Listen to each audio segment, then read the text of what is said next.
mtsogoleri wa dziko lino. Bungwe la Malawi Electoral Commission latsindika zakufunika kokambirana zogawanso madera a aphungu ndi makhansala. Ndipo munkhani zina boma lati silingathandize kugwira ntchito akale amu maesteti amene akusowa malo. Ndi zimenezi ndi zina zambiri tiyeni khalire limodzi.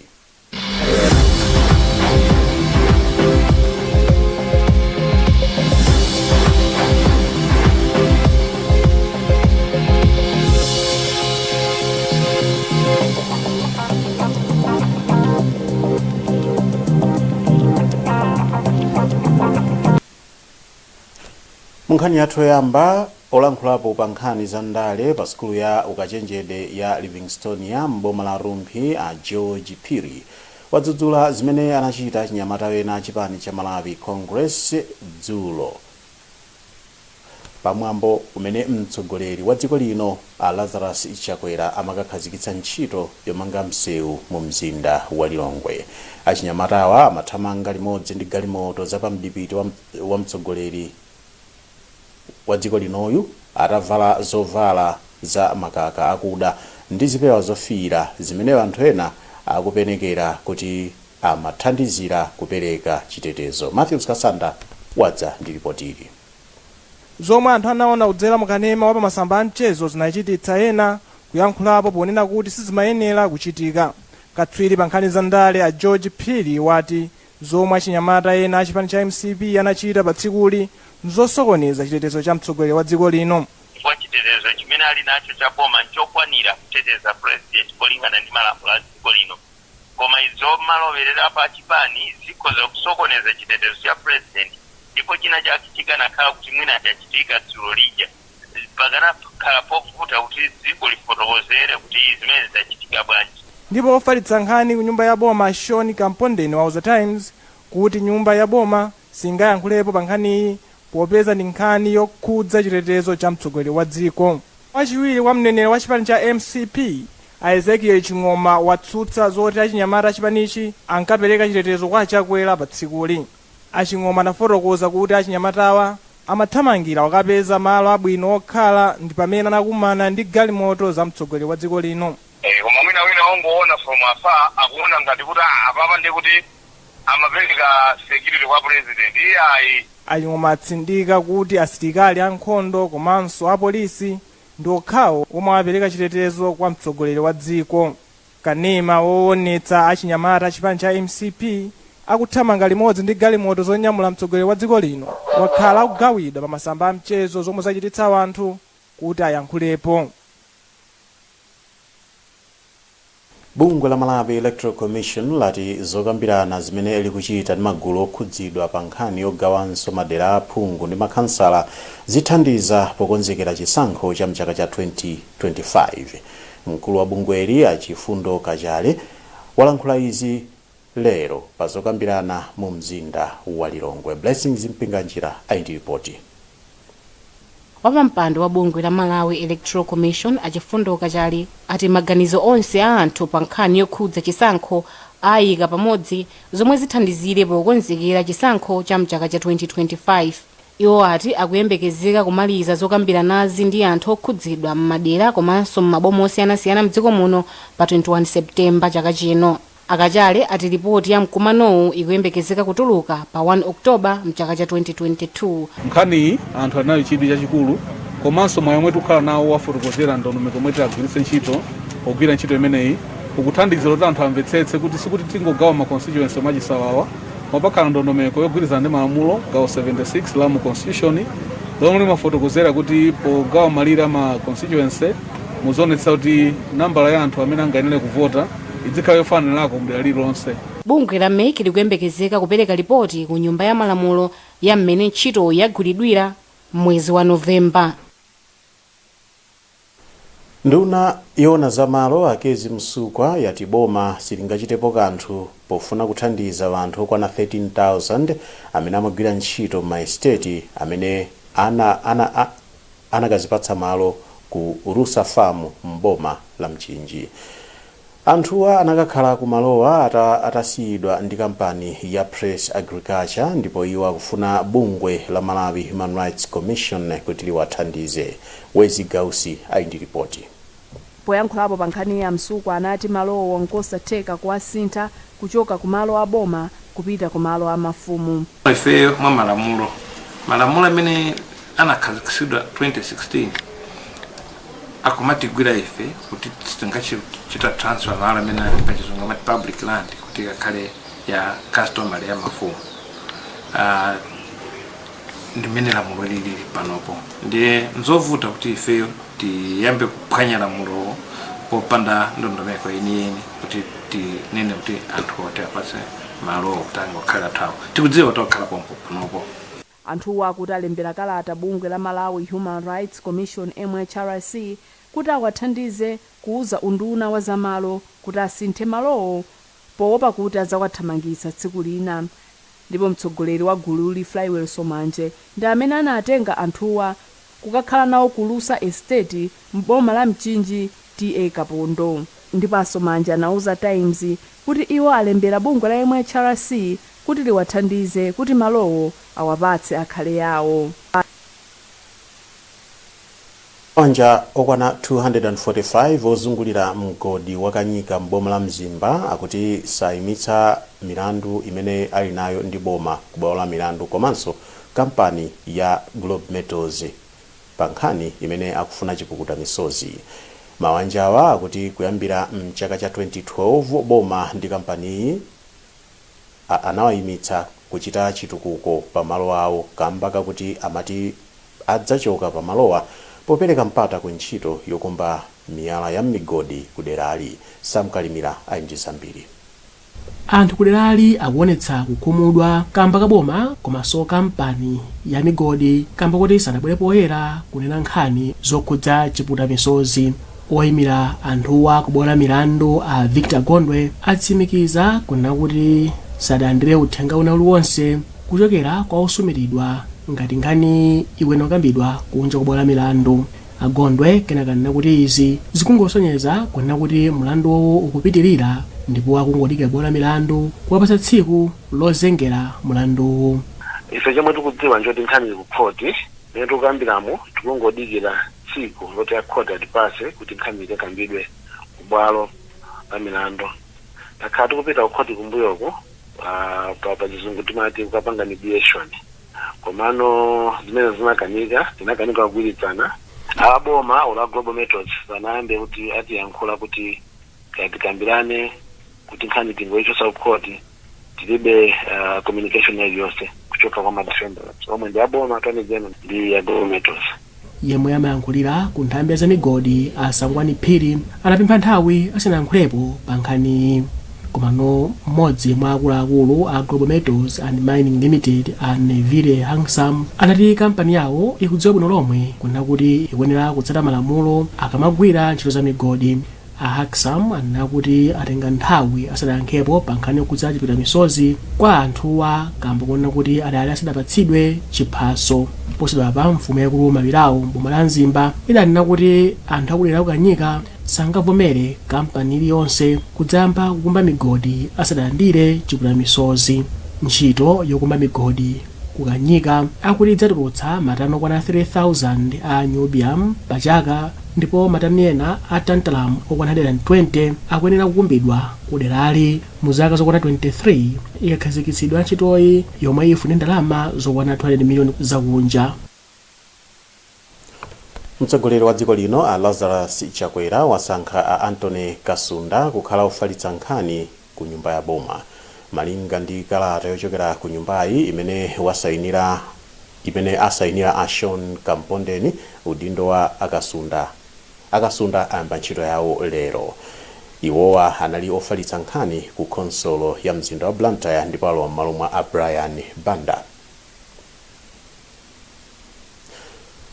Bungwe la Anti-Corruption Bureau lati ndalama zochepa zimene ogwira ntchito wake amalandira zikuchititsa kuti lizilephera kukhala ndi anthu odziwa bwino ntchito kwa nthawi yayitali. Wachiwiri kwa mkulu wa bungweli Eliya Bodole wanena izi atakaonekera ku komiti ya ku nyumba ya malamulo ya Public Accounts kukayankha mafunso akagwiritsidwe ntchito ka ndalama ku bungweli. Matthews Kasanda wadza ndi ripoti ili. Abodole ati ntchito ya ku SCB ndiyoopsa ngakhale kuti ogwira ntchito ku bungweli amalandira ndalama zocheperapo. Iwo ati ogwira ntchito ena ku bungweli samakhalitsa makamaka akapeza mwayi wokagwira ntchito ku makampani ndi mabungwe ena. Nde nthawi zina zimapezeka kuti ifeno tikutengano anthu oti mwina si amene tinafuna ngati pa namba 1 timazatenga enamo usiku. Nde ndi pamene timanena kuti china chimakhala choti malipiro athu pena kumapezeka kuti ndiocheperako kusiyana ndi ma institutions ena amenenso amagwira ntchito ngati zofanana ndi za ife. Koma Abodole anafotokoza kuti bungweli limayesetsa kulimbikitsa ogwira ntchito yake kuphatikizapo kuwapatsa maphunziro oyenerera. Akuluakulu a bungwe la SCB anakaonekera pamaso pa bungwe la PAC poyankhapo pa mafunso osiyanasiyana okhudza kagwiritsidwe ntchito ka ndalama ku bungweli.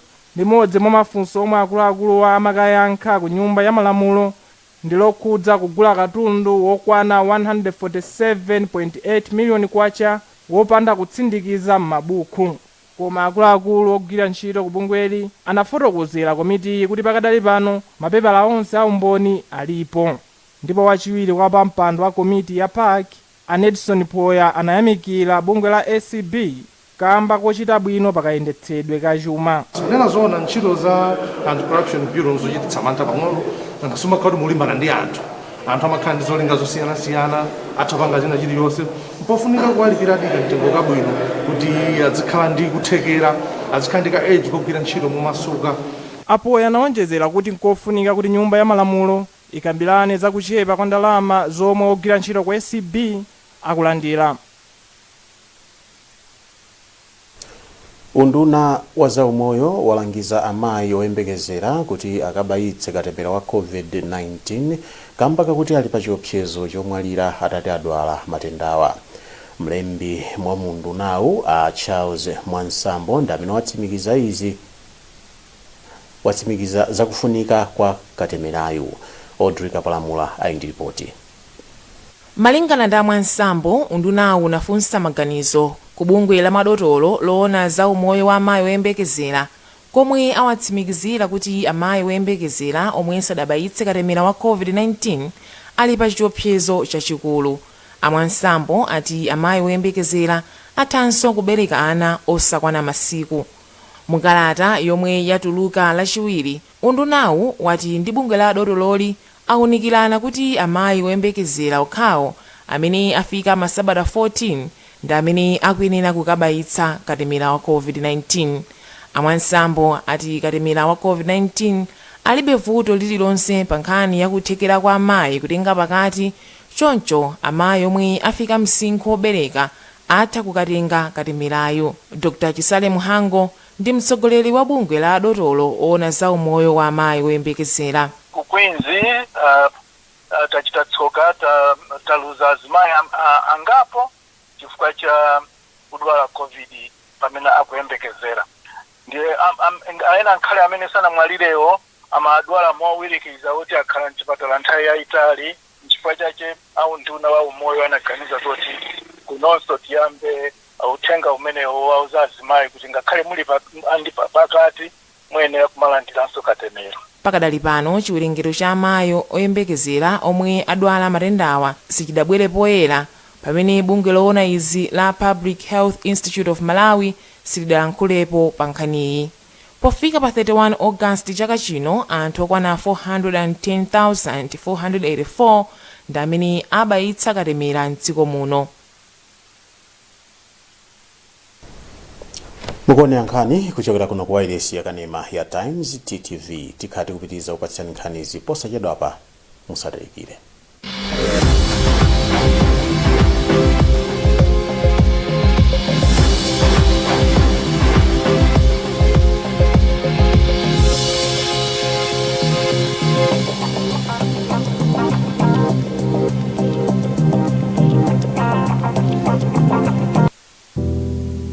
Kumanga zinthu zokhalitsa, kumanga kwaphweka.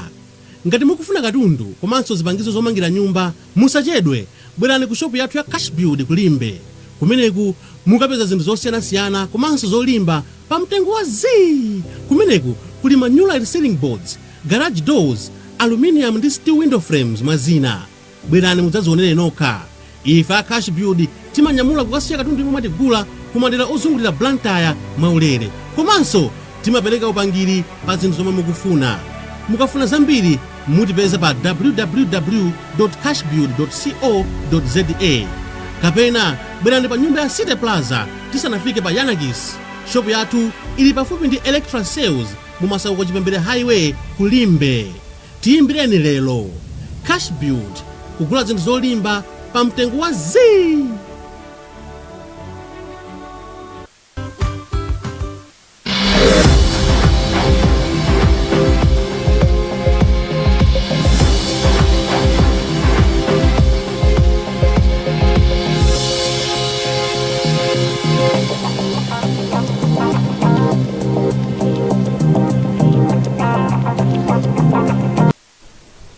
Takulandirani mene tikupitiriza kukupatsirani nkhanizi.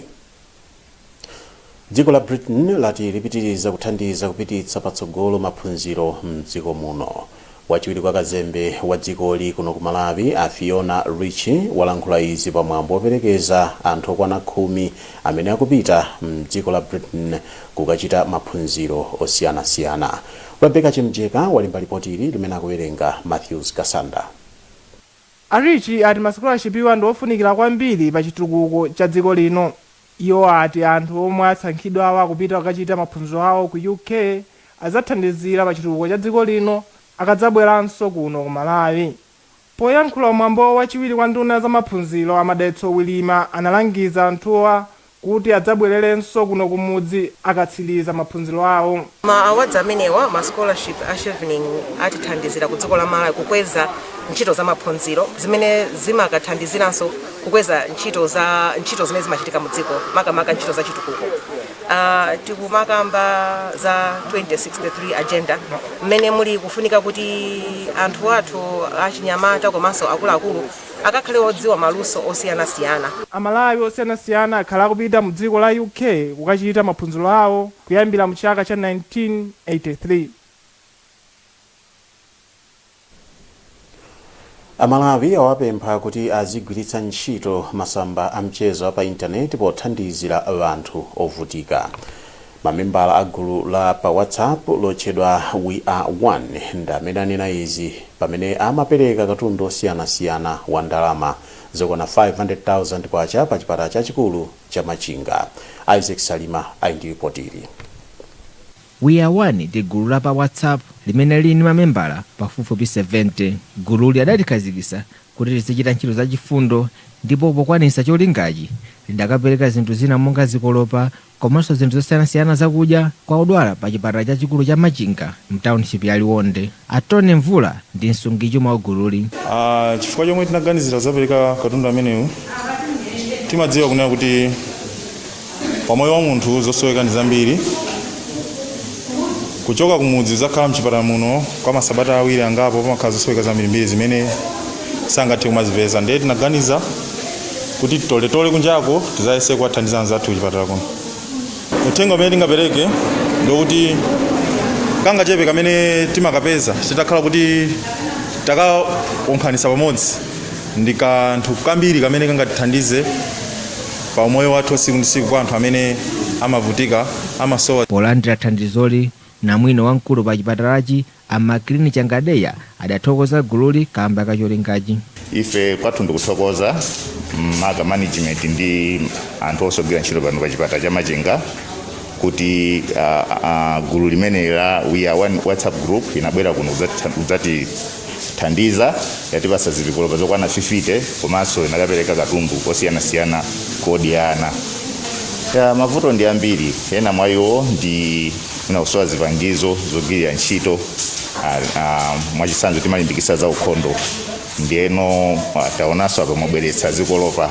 Gululi limapeza ndalama zake kudzera mu msonkhasonkha pakati pa mamembala ake. Anthu aluso lamanja awapempha kuti azame ndi luso lawo kuti azipanga katundu wapamwamba.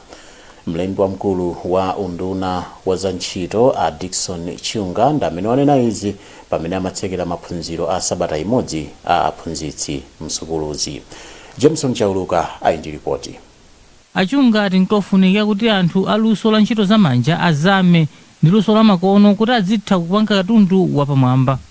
Iyo ati makampani ambiri tsopano ali ndi makina apamwamba ogwirira ntchito, kotero kuti pamene aphunzitsidwa akagwiritsidwa ntchito ka makinawa ali ndi chikhulupiriro kuti ophunzira nawo akhala ndi mwayi waukulu wopeza ntchito. Achiunga ati maphunzirowa akugwirizana kwathunthu ndi ganizo la boma lolimbikitsa achinyamata kupeza ntchito kudzera muluso la ntchito zamanja. Panopa pali zipangizo zamakono zimene iwowa ali kuyenekera kugwiritsa ntchito, zipangizo zimene zikusiyana ndi zimene amagwiritsa ntchito kumbuyoko. Ndiye chifukwa chakuti zipangizo ndi zamakono pafunikanso kuti iwowa aphunzitsidwe mokwanira mmene angagwiritsire ntchito zipangizo zamakonozo kuti ntchito yawo ayigwire mwaukadaulo. Amene akugwirizira udindo wamkulu wa bungwe la Technical Education and Vocational Training Authority TVETA a Modesto Gomani atali ndi chikhulupiriro chonse kuti aphunzitsiwa apeza luso la makono lothandiza ophunzira pa ntchito yawo. Kwenikweni training iyi tinayitanisa chifukwa choti tinaona titazungulira ma technical college amene anapangidwa support kudzera ndondomeko ya state. Tinaona kuti zida zomwe anatiyikira kudzera mu project imene zambiri sizimagwira ntchito. Titafufuza kusagwira ntchito kunali kuti aziphunzitsi amene ali m'makolejiwo samatha kuzigwiritsa ntchito. Ndiye chifukwa chake tinaona kuti ndi chamtengo wapatali kuti anthu atayike pamodzi taphunzitse kuti adziwe mmene angagwiritsire ntchito zida zomwe tinalandira kuchoka mu project imeneyi, ndi kutinso akadziwa kugwiritsa ntchito zida zimenezo athe kumaphunzitsira anyamata ndi atsikana amene timalemba kuti azipeza maphunziro a ntchito zamanja ndi zaluso kudzera mu masenta komwe. Onse aphunzitsiwa adali oposa 80, koma 40 mwa iwo aphunzitsidwa zotcherera komanso zokhomakhoma pa sukulu ya luso la ntchito zamanja ya Aida Chilembwe ku Chitadzulu. Nkhani zathu ndi zomwezi, koma tisanasiyane nayinso mitu yake. Achinyamata ena amchipani cha Malawi Congress awadzudzula kamba kolowerera ntchito yopereka chitetezo kwa mtsogoleri wa dziko lino. Bungwe la Malawi Electoral Commission lasindika zakufunika kwa kukambirana pogawanso madera a aphungu ndi makhansala. Ndipo munkhani zina boma lati silingathandize ogwira ntchito akale amma estate amene akusowa malo. Kumbukirani kuti mukhoza kupeza nkhani izi ndi zina zambiri pa makina a internet pa www.times.mw, pa Facebook pa tsamba la Times 360 Malawi, komanso pa Twitter @Times360 Malawi. Chonde sambani m'manja pafupi khalani motalikirana ndi anzanu, komanso valani masiki nthawi zonse kuti mudziteteze komanso muteteze anzanu ku matenda a COVID-19. Muna indine Ronald Mpaso ndikufuniani madzulo opambana.